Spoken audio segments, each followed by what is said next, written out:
Good morning stage. ನಾನು doctor Mallikarjun Hiremath ಅಂತೇಳಿ Vestige ಕಂಪನಿಯಿಂದ ನಾನು ಗ್ರೌಂಡ್ ಡೈರೆಕ್ಟರ್ ಆಗಿದ್ದೀನಿ. ಒಂದು ವಿಶೇಷವಾಗಿರ್ತಕ್ಕಂಥ ಮಾಹಿತಿಯನ್ನು ಪ್ರತಿಯೊಬ್ಬ ರೈತರಿಗೂ ಕೂಡ ನಾನು ಕೊಡಲಿಕ್ಕೆ ಒಂದು ಇಷ್ಟಪಡ್ತಾ ಇದ್ದೀನಿ. ಪ್ರತಿಯೊಬ್ಬ ರೈತರು ಕೂಡ ಮುಖ್ಯ ಗುರಿ ಏನಪ್ಪ ಅಂತಂದರೆ ಪ್ರತಿಯೊಬ್ಬರು ಕೂಡ ಒಂದು ಒಳ್ಳೆಯ ಇಳುವರಿಯನ್ನು ಪಡ್ಕೋಬೇಕು, ಒಂದು ಒಳ್ಳೆಯ ಆದಾಯವನ್ನು ಪಡ್ಕೋಬೇಕು ಅಂತಕ್ಕಂಥ ಪ್ರತಿಯೊಬ್ಬರಿಗೆ ಒಂದು ಗುರಿ ಇರುತ್ತೆ. ಆದ ಕಾರಣ ನಾನು ಇಲ್ಲಿ ನನಗೆ ತಿಳಿದಷ್ಟು ಮಟ್ಟಿಗೆ ಒಂದು ಯಾವ ಥರನಾಗಿ ಹೆಚ್ಚಿನ ಒಂದು ಇಳುವರಿಯನ್ನು ಪಡ್ಕೋಬೇಕು, ಯಾವ ಥರನಾಗಿ ಹೆಚ್ಚಿನ ಒಂದು ಆದಾಯವನ್ನು ಪಡೆದುಕೊಳ್ಬೇಕು ಅಂತಕ್ಕಂಥ ಒಂದು ಮಾಹಿತಿಯನ್ನು ನಾನು ಕೊಡ್ತಾ ಇದ್ದೀನಿ. ಇವತ್ತು ನಮ್ಮ ಒಂದು ಬೆಳೆಯ ಒಳ್ಳೆಯ ಇಳುವರಿ ಬೇಕಾದರೆ ನಾವು ಮಾಡಬೇಕಾಗಿರೋದು ಇಷ್ಟೇ. ಬರೀ ನಾವು ರಾಸಾಯನಿಕಗಳನ್ನು ಬಳಕೆ ಮಾಡಿದ್ರು ಕೂಡ ಇಳುವರಿ ಜಾಸ್ತಿ ಬರಲ್ಲ, ಬರೀ ನಾವು ಆರ್ಗ್ಯಾನಿಕ್ಗಳನ್ನು ಜಾಸ್ತಿ ಯೂಸ್ ಮಾಡಿದ್ರು ಕೂಡ ಇಳುವರಿ ಬರಲ್ಲ. ಇಲ್ಲಿ ನಾವು ಮಾಡಬೇಕಾಗಿರೋದು ರಾಸಾಯನಿಕ ಹಾಗೂ ಒಂದು ಸಾವಯವ ಕೃಷಿ ವಸ್ತುಗಳನ್ನು ನಾವು ಬಳಸಿದಾಗ ಮಾತ್ರ ಒಳ್ಳೆಯದಾಗಿರ್ತಕ್ಕಂಥ ಆದಾಯವನ್ನು ನಾವು ಪಡ್ಕೋಬಹುದು, ಒಳ್ಳೆಯದಾಗಿರ್ತಕ್ಕಂಥ ಇಳುವರಿಯನ್ನು ಕೂಡ ನಾವು ಪಡ್ಕೋಬಹುದು ಅಂತ ನಾನು ಹೇಳ್ತಾ ಇದ್ದೀನಿ.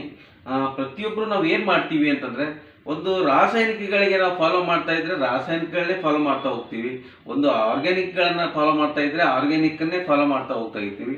ಬಟ್ ನಾವು ಮಾಡ್ತಕ್ಕಂಥದ್ದು ಸಂಪೂರ್ಣವಾಗಿ ಒಂದು ತಪ್ಪು ಅಂತ ಹೇಳ್ತಾ ಇದ್ದೀನಿ.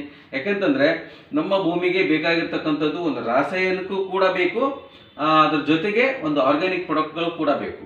ಯಾಕೆ ನಾವು ಒಳ್ಳೆಯ ಇಳುವರಿಯನ್ನು ತೆಗೆದುಕೊಳ್ಳೋಕ್ಕೆ ಸಾಧ್ಯ ಇಲ್ಲ ಅಂತಂದಾಗ ನಾವು ಒಂದು ರಾಸಾಯನಿಕಗಳನ್ನ ಬಳಕೆ ಮಾಡೋದು ತಪ್ಪಲ್ಲ, ನಾವು ಏನು ಮಾಡ್ತಾ ಇದ್ದೀವಿ ಅಂದರೆ ಅದನ್ನು ಬಳಸುವ ವಿಧಾನವನ್ನು ತಪ್ಪಾಗಿ ಮಾಡ್ತಾ ಇದ್ದೀವಿ. ಯಾಕಂತಂದರೆ ಪ್ರಮಾಣ ನಾವು ಎಷ್ಟನ್ನು ಉಪಯೋಗಿಸ್ಬೇಕು ಅಂತಕ್ಕಂಥದ್ದನ್ನು ಮೊದಲು ನಾವು ಅರ್ಥಕೊಂಡು ನಮ್ಮ ಭೂಮಿಗೆ ಅದನ್ನು ಅಪ್ಲೈ ಮಾಡಬೇಕು. ಆವಾಗ ಒಳ್ಳೆಯ ಆರೋಗ್ಯವನ್ನು ನಾವು ಭೂಮಿಗೆ ಕೊಡಲಿಕ್ಕೆ ಸಾಧ್ಯ ಆಗ್ತದೆ. ಇಲ್ಲಾಂದರೆ ನಾವೊಂದು ಲಿಮಿಟೇಷನ್ನೇ ಇಲ್ಲದೇ ನಾವು ಪ್ರತಿಯೊಂದು ರಾಸಾಯನಿಕಗಳನ್ನು ಭೂಮಿಗೆ ಯಥೇಚ್ಛವಾಗಿ ಹಾಕ್ತಾ ಹೋದರೆ ಅದು ಏನಾಗುತ್ತೆ ಅಂತಂದರೆ ಭೂಮಿಯ ಒಂದು ರೆಸಿಸ್ಟ್ರೇಷನ್ ಪವರು ಕೊಲ್ಯಾಪ್ಸ್ ಆಗುತ್ತೆ. ಅದರಿಂದ ಒಳ್ಳೆಯ ಇಳುವರಿ ಬರಲಿಕ್ಕೆ ಸಾಧ್ಯ ಇಲ್ಲ. ಫಾರ್ ಎಕ್ಸಾಂಪಲ್, ನಾನು ಒಂದು ರೊಟ್ಟಿ ಊಟ ಮಾಡ್ತಾ ಇದ್ದೀನಿ ಅಂತಂದರೆ ಒಂದು ಆರೋಗ್ಯ ಸಿಗುತ್ತೆ.